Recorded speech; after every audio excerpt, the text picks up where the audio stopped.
now, former DHS senior advisor and NEWSMAX contributor Charles Marino, along with former senior advisor to DHS under Alejandro Mayorkas and Maryland congressional candidate Bernie Flowers. Welcome to both of you. Chuck, I'm going to start with you here. You know, listening to the words of Mayor Jacob Frey, you know, really trying to change the narrative. Like, I'm not going to let them go after a hardworking dad who just dropped his kids off, was going to work a 12-hour day, leaving out the key point of the narrative, who is here illegally. It's just crazy watching them change the narrative. Yeah, they also don't focus on the fact that there's an 8,200% increase in the use of vehicles against ICE and CBP agents as they're trying to conduct their operations. We've spoken about this before, but like Secretary Noem, I'll double down on it.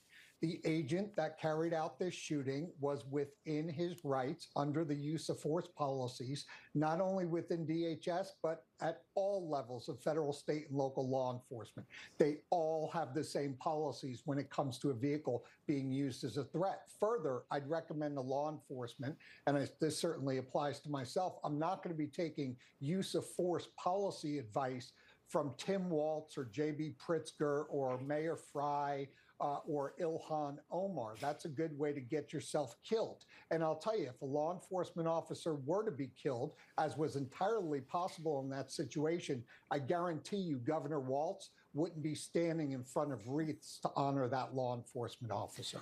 Bernie, another part I think the left-wing media is leaving out about this is on the video. Clearly, you can see the officer is hit with a 2-ton SUV here. I have not heard CNN, Jake Tapper, or anyone else really highlight that point. And you hear from any law enforcement on what is the appropriate response to that, and it could be deadly force, and that is what happened here.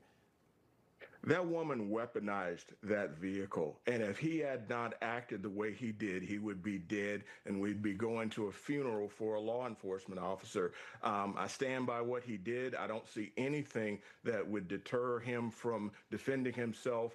And this woman is an organized protester. This is not a organic system that these people are bringing to bear. They are trying to drive us out, and that's just not good.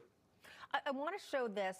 Bob referenced CNN anchor Jake Tapper, and he grilled DHS Secretary Kristi Noem specifically about how she could make such swift conclusions, such as calling Renee Good a, quote, domestic terrorist, and also defending ICE officer Jonathan Ross just hours after the shooting. Take a look at this exchange. When there is something that is weaponized to use against the public and law enforcement, that is an act of domestic terrorism. It happened in our shores. It happened here in our country. You don't get to change the facts just because you don't like them. We will continue to look at this individual and what her motivations were. You know, again, that's part of an investigation playing out, Chuck. But at the same time, we also know that Mayor Jacob Frey and Governor Tim Walz immediately out of the gate said this was a murder, that any claims of self-defense were completely inaccurate. They're doing exactly the same thing, but frankly, worse. Well, with the help of the left-wing media, as we saw right there, which is exactly why the FBI should be leading this investigation of this shooting, and the FBI only. The local officials have already predetermined and stated where they're going to come out on this case. They think it was murder. They said it right after it happened, which is why I came out very quickly and said, no, this was justified use of force, use of deadly force in this situation. All right, gentlemen, got to leave it there. The investigation with the FBI continues on this. Charles Marino, Colonel Flowers, it's a pleasure. Yeah, you know, Bob, thank you both. You know, Bob, we were talking about the ICE officer, and billionaire Bill Ackman actually donated about $10,000 to a GoFundMe fundraiser for that officer who, again, really isn't being discussed, but a victim too. Absolutely. So. Well, his career is going to be changed forever, just as well. Tragedy all around.